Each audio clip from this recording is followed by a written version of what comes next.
저에게는 아들 2명이 있잖아요. 네, 큰애와 작은애 2명이 있습니다. 아들 둘을 키우는 게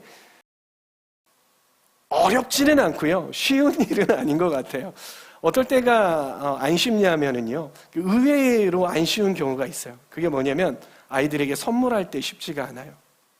의외죠. 선물하는 거 정말 즐겁고 그런 건데 왜 쉽지가 않아요? 이 아이들이요, 똑같은 거 2사람에게 동시에 주지 않으면은요, 전투가 벌어집니다, 여러분. 싸움이 벌어지는 거예요. 니께 줬니, 내께 줬니, 너는 받았는데 나는 못 받았다, 나는 받았는데 너는 못 받았지, 이러면서 싸움이 벌어지는 거예요. 그래서 똑같은 걸 동시에 주어야 되는 것이죠. 색깔이 다른 거, 똑같은 물건인데 색깔이 다른 거 주는 데에도 뭔가 꺼려져요. 이거 누군가 한 명이 빨간 거 좋아하고 누군가 한 명이 파란 거 좋아해야 되는데 둘 다 빨간 거 좋아한다고 하면 어떡하지? 이러한 생각들이 들기 때문인 거예요. 큰아이 생일이었습니다. 큰아이가 가지고 싶어 하는 게 있었어요. 큰 로봇이었습니다. 이 로봇 선물을 이 아이에게 선물을 사주었어요. 근데 선물을 사주었는데 이 아이만 주면 안 되잖아요. 그래서 생일을 맞이하지 않은 이 둘째 아이에게도 선물을 사주었지 뭐예요? 평소에 이 친구가 가지고 싶어 하는 거. 큰 아이에게는 생일 선물 자기가 갖고 싶어 하는 거, 그리고 작은 아이에게도 자기가 갖고 싶어 했지만 큰 아이보다는 차등을 둬야 되니까 좀 작은 걸 선물을 사줬어요. 어떻게 될게요? 또 전투가 벌어졌습니다. 둘째가 나도 저거 가고 싶어. 왜 나는 이거야? 던져요. 나도 저거 갖고 싶어 하고서는 저거를 그러는 거예요. 전투가 벌어지는 거예요. 이거 어떡하지? 그래, 시원아, 동생한테 좀 빌려주는 거 어떨까? 나 싫은데 막 방어하려고. 저리 가!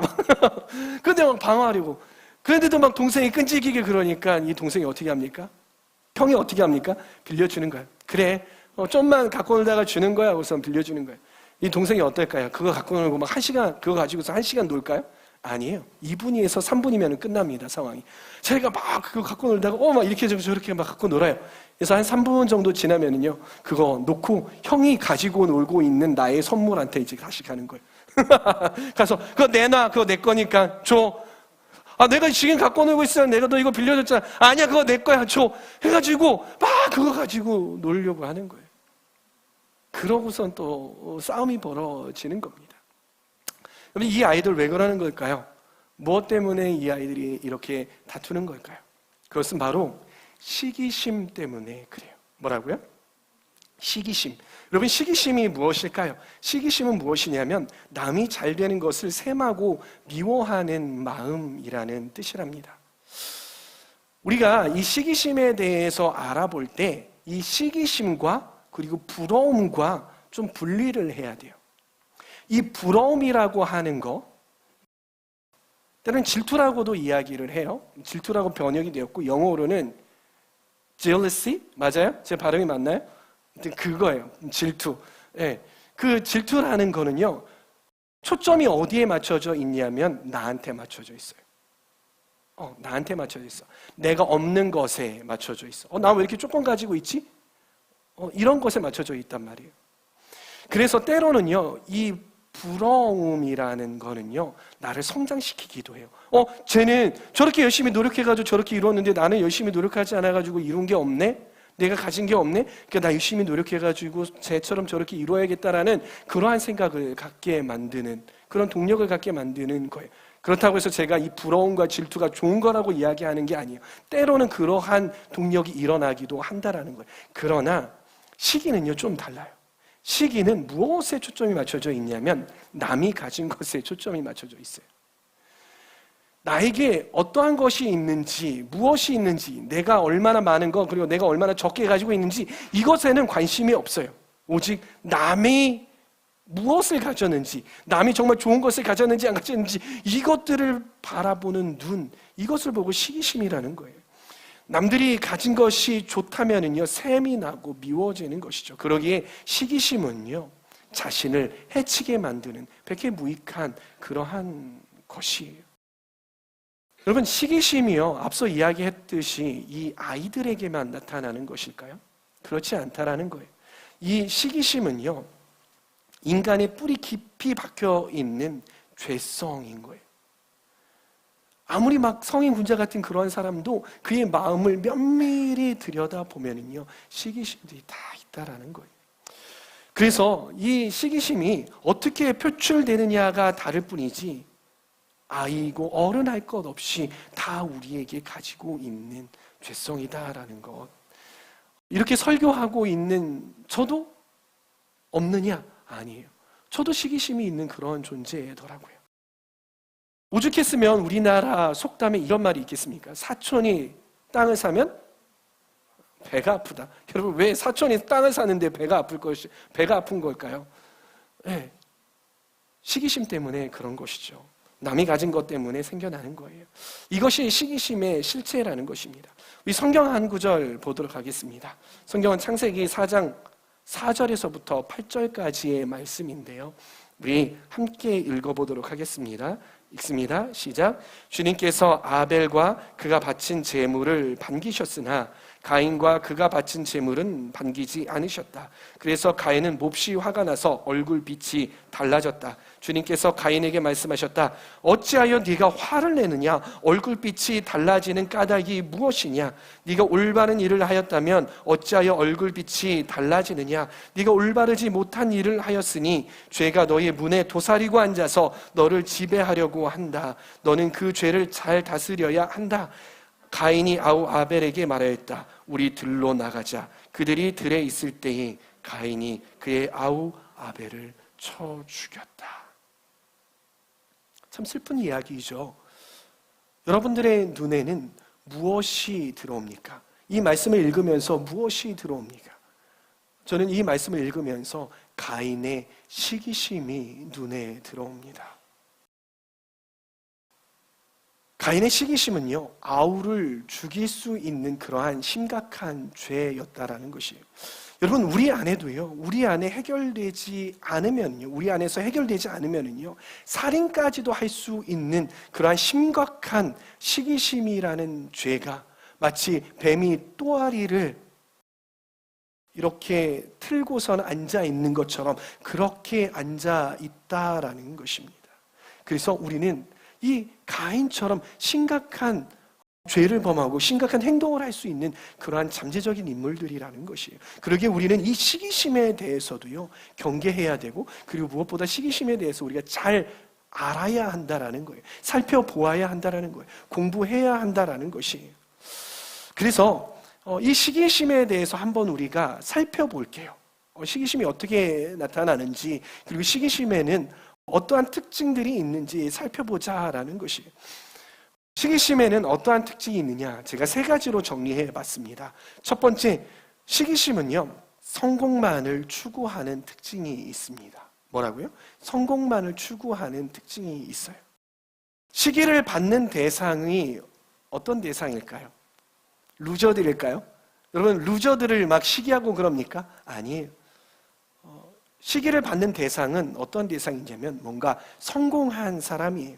그리고 시기를 하는 사람은요, 그 성공한 사람, 그 성공을 뒤쫓아가는 사람인 거예요. 죄에 대해서, 이 치명적인 죄에 대해서 다룰 때에 참고하는 책이 있어요. 그 책이 어떤 책이냐면 치명적인 7가지 죄라는 책이에요. 여러분들 서점에서 찾아보세요. 상당히 유익합니다. 그 책에서 그러니까 이렇게 표현을 해요. 이 죄는, 이 시기심이라는 죄는 어떠한 특징이 있냐면 성공을 쫓아가는데 어떻게 쫓아가냐? 밤이 낮을 쫓아가는 것처럼 그렇게 쫓아간다라고 표현을 하더라고요. 이 가인과 아벨이 모두 다 예배 가운데에 성공했으면 좋았는데 어떻게 되었습니까? 아벨은 예배에 성공했지만 가인은 예배에 실패하게 되었죠. 근데 둘 다 실패했다면은요, 이렇게 반응을 했을 거예요. 형제가 모여가지고, 야, 큰일 났다. 하나님이 우리의 예배를 받지 않으셨어. 네가 드린 예배, 내가 드린 예배 모두 다 받지 않으셨어. 야, 하나님께서 왜 우리의 예배를 받지 않았는지, 아우야, 우리 함께 알아보자. 우리 함께 회개하면서 나아가자. 이렇게 반응했을 거란 말이에요. 그러나 아벨만 성공하게 된 거예요. 즉 실패한 가인이 있더라는 거예요. 만약 가인이 좀 성숙했더라면 이렇게 반응했을 거예요. 야, 아우야, 네가 정말 하나님께서 드릴 만한 예배를 드려서 정말 귀하다. 네 예배가 정말 성공했구나. 그런데 말이지, 내 예배는 주님께서 받지 않으셨어. 너무나도 안타까워. 근데 나도 주님께서 받으시는 그러한 예배를 드리고 싶어. 네가 예배에 성공했으니 내가 하나님께 성공하는 예배, 하나님께서 드리는 하나님께서 받으시는 그러한 예배 드릴 수 있게 네가 도와주면 안 되겠니? 라고 반응을 했었을 거예요. 그러나 가인은 그렇게 반응하지 못했어요. 가인은 시기심을 뛰어넘지 못했어요. 그것들을 대적하지 못했어요. 그랬더니 어떠한 반응이 나타납니까? 얼굴빛이 변하기 시작을 한 거예요. 시기심에 휩싸여서 감정적으로 변하기 시작하고, 이 시기심으로 마치 밤이 낮을 쫓아가듯이 성공을 쫓아가는 거예요. 그러면서 어떻게 합니까? 동생 아우를 시기심 때문에 쳐 죽이게 되었던 것이죠. 여러분, 우리가 성공이라는 결과만 추구하게 된다면요, 우리는 어떻게 변하게 되냐면요, 목적 중심적인 사람이 됩니다. 성공 중심적인 사람, 목적 중심적인 사람, 일 중심적인 사람이 되어 간다라는 거예요. 그렇게 되면요, 다른 것들은 보이지 않아요. 오로지 내가 어떻게 하면 이것들을 성공할까? 어떻게 하면 내가 있는 이 자리에서 올라가고 성공할까? 이것들이 보이게 돼요. 그렇게 되면 사람들을 어떻게 바라보냐면요, 하나님께서 나에게 허락하여 주신 그러한 소중한 사람으로 바라보지 않고 내가 성공하기 위해서 밟아 올라가야 하는, 내가 정복해야 하는, 내가 경쟁에서 싸워서 이겨야 하는 그러한 사람들로 보인다라는 것이 오로지 성공만 보이게 된다라는 거예요. 그러나 여러분, 우리는 누구나 성공하지만은 않아요. 때로는요, 우리는 성공할 때가 있는가 반면에 실패할 때도 있어요. 내가 뭔가 잘할 때가 있고요, 어느 때는 내가 왜 이러지 할 정도로 형편없을 때가 있다라는 거예요. 성공할 때, 실패할 때, 우리 인생 다 그럴 때가 있다라는 거예요. 근데 왜 하나님께서는 우리에게 이러한 성공과 실패를 주셨냐라는 거예요. 우리가 늘 성공하면 얼마나 좋겠어요? 근데 우리는 늘 성공하지 않는단 말이에요. 하나님께서 우리에게 성공할 때도 있고 성공하지 못할 때도 있게 그렇게 만드셨어요. 하나님께서 왜 이러한 것들을 주셨을까? 그것은 이 성공과 실패를 통하여서 하나님을 배우는 거예요. 하나님을 알아가는 거예요. 아, 내가 이렇게 하니까 하나님께서 예배를 받지 않으시는구나. 아, 내가 이렇게 하니까 예배를 받으시는구나. 아, 그럼 내가 이렇게 예배를 계속해서 드려야겠다라는 것을 배우게 되는 것이죠. 그리고 또 한 가지, 인생을 배워가는 거예요. 아, 인생 그렇구나. 인생 그렇지. 이러한 것들을 배워가게 하기 위해서, 그렇게 주님 안에서 성장하게 하기 위해서 성공과 실패를 우리에게 허락해 주신 거예요. 사랑하는 청년 여러분, 성공이 우리 인생의 목적이 아니라는 사실을 기억하시기를 바랍니다. 우리 한번 이 시간에 되돌아보기를 원해요. 우리 인생의 목적이 과연 성공은 아닌지, 내가 누군가를 밟고 넘어서서 성공하는 게 나의 목적은 아닌지 돌아보시기를 바랍니다. 그리고 내가 과연 남이 성공하는 것을 진심으로 축하해주고 있는지, 아니면 남이 성공했을 때 사촌이 땅을 사면 배가 아프듯이 배가 아파하고, 그리고 그 사람을 공격하고 뒷담화하고, 그리고 그 사람의 성공을 폄훼하고 있지는 않은지. 걔 성공했대. 근데 그럴만해. 이래서 그랬잖아. 저래서 저랬잖아. 그래서 그런 거야. 아휴, 알잖아. 이렇게 반응하고 있지는 않은지 돌아보시기를 바랍니다. 시기심에는 어떠한 특징이 있느냐? 두 번째는요, 가까운 사람을 공격합니다. 가까운 사람을 공격해요. 시기의 대상은요, 멀리 있는 사람 같죠? 나랑 잘 모르는 사람 같죠? 그렇지 않아요. 가까운 사람을 시기하게 된다라는 거예요. 그 시기의 대상이요, 형제 자매가 될 수 있어요. 친구가 될 수 있어요. 가장 친한 친구가 될 수 있어요. 여러분 이런 경우 많이 보잖아요. 한 여자를 두고요, 가장 친한 친구가, 두 친구가 싸우다가 관계가 갈라지는 거예요. 시기하는 것이죠. 그리고 같이 일하는 직장 동료가 될 수 있고요. 교회 안에서는요, 내 셀 안에 있는 사람, 그리고 같은 공동체에 있는 사람이 시기의 대상이 된다라는 것입니다. 여러분 멀리 있는 대상, 내가 잘 모르는 대상이 성공하면은요, 시기심이 생기는 게 아니라요, 대부분이 그렇다는 거예요. 대부분이 시기심이 생기는 게 아니라 무엇이 생기냐면 선망이 생겨요. 그래서 누군가가 내가 잘 모르는 사람이 성공했대 그러면, 우와 그 사람 그렇게 성공했대, 야 그 사람 이렇게 해서 성공했구나, 내가 그 사람처럼 그렇게 성공해야겠다라는 그런 마음이 들지 막 시기심이 생기지는 않는다라는 거예요. 그러나 가깝고 비슷한 또래, 나와 견주어서 뭔가 해볼 만한 그러한 상대들이 있잖아요. 그리고 은근히 나보다 밑에 있는 것 같은 그러한 사람들, 그리고 나와 가까이에 있어서 그 수준을 아는 사람들, 이러한 사람들한테 시기심이 생긴다라는 거예요. 그러한 사람이 성공할 때 어떤 생각이 드는지 알아요? 속으로 네가 어떻게? 네가 왜? 네까지 깨? 이러한 생각이 우리 마음 가운데 올라온다라는 거예요. 그것이 시기심이에요. 여러분 가인과 아벨 어떠한 관계였습니까? 멀리 사는 사람이었어요? 처천지 원수였어요? 아니에요. 형제지간이었다고요.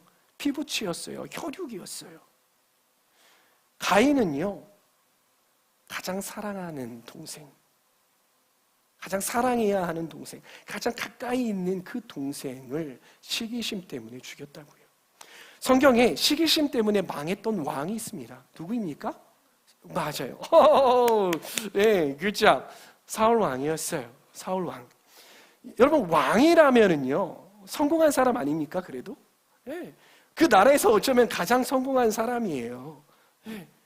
그 누가 그 사람을 성공하지 않았다고 할 수 있어요? 그리고 그 사람을 견주어서 그 사람보다 성공한 사람이 어디 있겠어요? 한 나라의 왕인데, 그렇죠? 그런데 사울은 시기했어요. 누구를 시기했습니까? 다윗이라는 젊은이를, 아주 젊은이를, 20살이 간 넘은 그 젊은이를 시기했어요. 여러분 근데 사울 왕과 다윗 이 둘의 관계가 어떤 관계인지 아십니까? 아시죠? 장인과 사위의 관계였던 것이. 장인이요, 장인 어른이 3,000명이나 되는 군사를 이끌고 사위를 제거하려고 사냥하듯이 다윗을 쫓아다녔어요. 사랑하는 청년 여러분, 또 한번 돌아봅시다. 여러분은 하나님이 여러분들에게 허락하여 주신 주위의 사람들을 진심으로 사랑하고 섬기고 계십니까? 아니면 가인처럼 사울처럼 그 사람이 없었으면 내가 좀 빛날 텐데, 이 사람이 없었으면 내가 성공할 텐데, 내 동생이 없었으면, 내 형이 없었으면, 내 친구가 없었으면, 내 직장 저 동료가 없었으면, 교회 안에서도 저 친구가 없었으면 내가 교회에서 좀 빛날 텐데, 성공할 텐데, 이러한 생각이 들지는 않으십니까? 그러면서 그 사람이 성공했을 때 막 그 사람에 대해서 축하해, 겉으로는 그렇게 하죠. 그러나 속으로는 어떻게 니까지 끼? 네가 어떻게 성공할 수 있지? 이렇게 반응하고 있지는 않은지요. 여러분들의 마음을 성령님 앞에 좀 오픈해서 낱낱이 찾아보시기를 바라요. 시기심의 세 번째 특징, 그것은 시기심은 자신을 공격한다라는 거예요. 뭐라고요? 시기심은 자신을 공격합니다. 시기심은요, 다른 사람을 공격할 뿐만이 아니라 결국에는 자기 자신을 파괴합니다. 시기심이 휩싸이게 되면은요, 이성적인 판단이 안 돼요. 그 시기심이라는 이러한 죄가 감정을 건드리게 되고 나의 이성적인 판단을 흐리게 만듭니다. 그리고 더 나아가 하나님의 뜻이 무엇인지를 가리우게 되는 거예요. 하나님의 뜻임에도 불구하고, 그걸 알매도 불구하고 그것들을 덜 중요한 것, 그것들을 마치 하찮은 것으로 여기게 만드는 거예요. 나중에 할 것으로 만드는 거예요. 그리고 여기에 몰두되어서 마치 가인처럼 사울처럼 저거 제거해야 돼, 이렇게 된다라는 거예요. 여러분, 사울 왕이요, 다윗을 사냥하러 돌아다닐 그런 상황이 아니었어요. 그럴 때가 아니었다고요. 왜냐하면요, 이 이스라엘이라는 나라 전체가요 전쟁 중이었어요. 블레셋이라는 나라와 전쟁 중이었다고요. 네. 이 전쟁이 나면 어떻게 해야 됩니까? 이 왕이라는 사람은요, 블레셋에 맞서서 그 전투에 계속해서 나가고 그것을 방어하는 일에 최우선을 두고 직무에 이 신경을 써야 돼요. 이 블레셋과 싸울 때에 이 군사력이 한 명이라도 아쉬운 거예요. 근데 사울은 어떻게 합니까? 3,000명이나 되는 군사들을 이끌고 다윗을 잡으려고 이 밖으로 이 이스라엘이라는 국경으로 나간 것이 아니라 이 다윗을 잡으려고 이스라엘 안을 막 쥐잡듯이 잡아간 거예요. 근데 말씀을 오늘 보도록 하겠습니다. 사무엘상 23장 26절 말씀 함께 읽습니다. 빠르게 읽을게요. 시작. 이렇게 다윗은 사울을 피하여 급히 도망하고 사울과 그의 부하들은 다윗과 그의 부하들을 잡으려고 포위를 하는데 갑자기 전령한 사람이 사울에게 와서 블레셋 족속이 쳐들어왔으니 어서 돌아가야 한다고 보고하였다. 사울은 다윗을 추격하다 말고 돌아가서 블레셋 족속을 맞아 싸우러 나갔다. 그리하여 그곳 이름을 셀라 하마느곳이라고 부른다. 어떤 상황입니까? 사울이 다윗을 잡으려고 3,000명을 이끌고 막 쥐잡듯이 잡고 막 포위를 하는 거예요. 그 사냥꾼들이 사냥감을 잡으려고 막 몰아가다가 결국은 산과 산을, 다윗은 이 산에 있고 사울 군대는 이 산에 있는 거예요. 이 산에서 이제 뒤지면 나오는 거예요. 포위해가지고선 잡으러 들어가는데 그때 전령 하나가 와가지고 큰일 났습니다, 왕이시여. 블레셋이 지금 쳐들어오고 있습니다. 이렇게 되는 거예요. 아, 그래? 아, 쉽다 하고서는 돌아서서 나아간 거예요. 여러분, 어떤 생각이 드세요? 사울왕 정신 나간 거 아닙니까? 그 다윗을 잡아야 하겠습니까? 블레셋을 방어하는 게 가장 우선인데 그렇게 전력을 낭비하고 있는 거예요. 여러분, 사울이 어떻게 사울의 인생을 마감했는지 아십니까? 사울은요, 블레셋 군사가 쏜 화살에 맞아가지고서는 치명상을 입었어요. 그래서 아파가지고 죽지 못하니까 스스로 자결을 했다고요. 만약 사울이 다윗을 이렇게 잡으러 돌아다니지만 않았더라면, 그리고 더 나아가서 다윗한테, 야, 내가 너한테 시기심이 있지만 하나님께서 널 들어쓰실 거 내가 안다. 그러나 이때에는 이 블레셋, 블레셋으로부터 우리나라를 지키는 게 최우선순위니까 너가 좀 도와다오. 너가 군대 장관이 되어서 다 막아주면 좋겠다. 이렇게 했더라면 얼마나 좋을까. 그랬더라면 아마 사울도 그러한 끝을, 정말 이 비참한 끝을 맛보지 않아도 되지 않았을까. 여러분, 가인과 아벨을 봅시다. 가인은요, 아벨을 쳐 죽였어요. 그러면 어떻게 됩니까? 내 예배가 이제 하나님께 받아들여져야 되죠. 왜 그거 경쟁하다가 내 예배가 실패하고 이 예배가 성공했으니까, 성공한 예배자 그냥 쳐 죽였으니까 내 예배가 성공하고 하나님께 이렇게 되어야 되잖아요. 그런데 어떻게 됐습니까? 가인은 저주를 받았어요. 네, 저주를 받았다고요. 성경을 읽지 않을게요. 저주를 받았어요. 이처럼 시기심은요, 내가 상대방을 파괴해버리든지 내가 파괴되든지 이 둘 중 하나가 되어야 끝이 나는 게 시기심이에요. 그런데 내가 다른 사람을 파괴해도 결국은 내 자신 스스로가 나 자신을 파괴하게 하는 게 이 시기심이다라는 거. 여러분, 사랑하는 청년 여러분 자신 스스로 파괴되어져 가고 있는 모습을 바라보고 있지는 않은지요? 시기심에 이 눈이 멀어서 내가 나 자신 스스로를 파괴하고 있는 줄도 모르고 다른 사람들에 대해서 시기심 막 그러고 있지는 않은지 돌아보시기를 바랍니다. 그러면 우리는 어떻게 이 시기심이라는 것을 끊어낼 수 있을까? 해결 방법이 무엇일까라는 것이죠. 멜라니 클라인이라는 이 정신 분석학자가 이러한 이야기를 했다고 합니다. 시기심과 감사라는 책에서 이러한 이야기를 했어요. 감사할 수 있는 마음가짐이야말로 시기심을 무력화시킬 수 있는 해독제이다. 감사할 수 있는 마음이야말로 시기심을 무력화시킬 수 있는 해독제이다.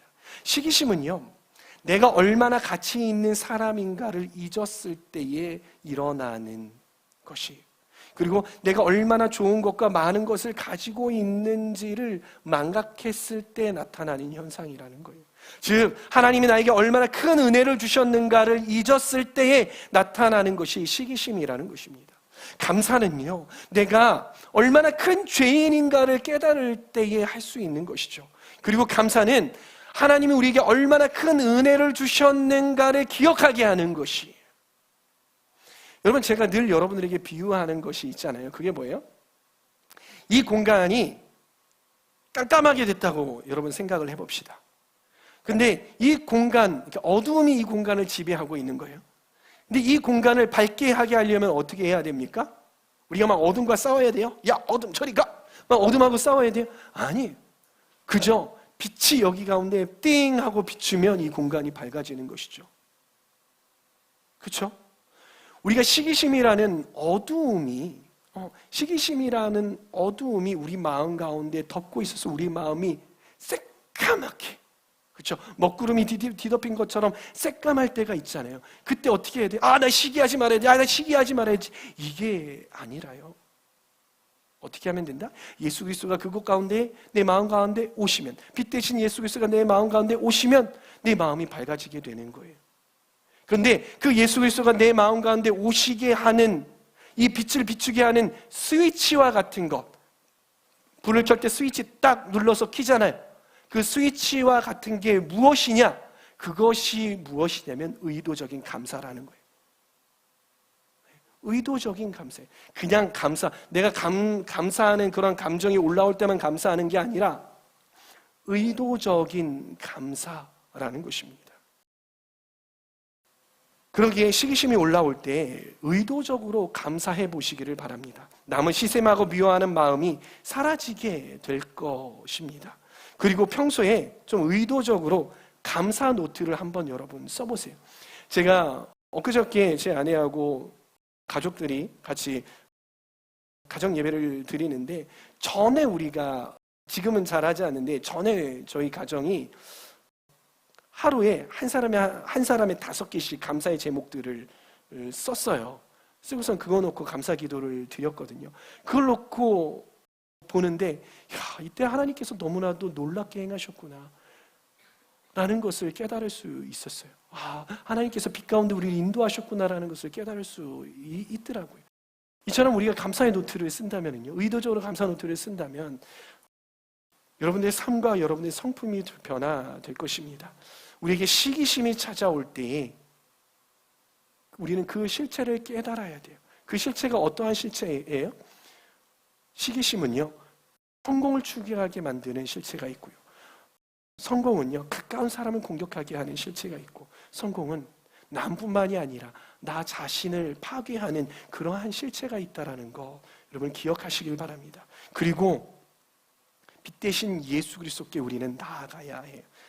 그 빛 대신 예수 그리스도께 나아가서 그 빛 대신 예수 그리스도가 우리의 마음을 비춰주게 하셔야 되는데, 그것이 무엇이다? 그 스위치가 무엇이다? 바로 의도적인 감사다라는 것입니다. 그렇게 의도적으로 감사하며 나아가는 저와 여러분들 되시길 바랍니다. 그래서 이 시기심이라는 치명적인 죄에서 벗어날 수 있는, 자유로운 그리스도인이 될 수 있는, 성숙한 그리스도인이 될 수 있는 저와 여러분들 다 되시기를 바랍니다. 아멘.